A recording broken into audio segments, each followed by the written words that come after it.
তো hello guys, welcome back to my channel. তো সকাল সকাল দেখতে পাচ্ছ এই আজকে আলু পরোটা বানানো হচ্ছে। দেখতে পাচ্ছ আলু, পেঁয়াজ, ধনেপাতা, নুন সব দিয়ে ভালো করে মাখানো হচ্ছে।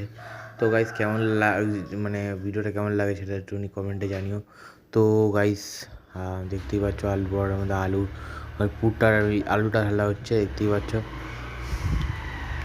এইসব জিনিস ভালোই বানায় দিদিরা, তো কী আর বলবো। তো দেখতেই পাচ্ছ। তো এখানে পিছন দিক দিয়ে আমার ভাগ্নি বিরক্ত করতে চলে এসছে। তো দেখতেই পাচ্ছ। তো এখানে আবার পরোটাটা ভাজা হচ্ছে।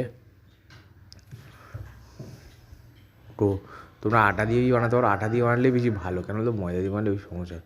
আটা দিয়ে বানালেই টেস্টি হয়, তাই না? আটা দিয়ে তো আটা দিয়েই তো বানালে বেশি টেস্টি হয়। তো ভাই দেখতেই পাচ্ছ আটা দিয়ে মানে এটা হচ্ছে। একটু হালকা ময়দাও দিয়ে নিতে পারো মাখার সময়, তো টেস্টি হয়, আর কিছুই না। তো দেখতেই পাচ্ছ একটু তেল দিয়ে দেওয়া হবে, সাদা তেল। তেলটা সাদা তেল, ঘি তুমি যা দেবে, ঘিটাই বেশি দেয়। ঘি মানে ঘি বাটারটাই বেশি দেয়, ঘি বাটারটা। তো ওটা তোমার ইচ্ছে।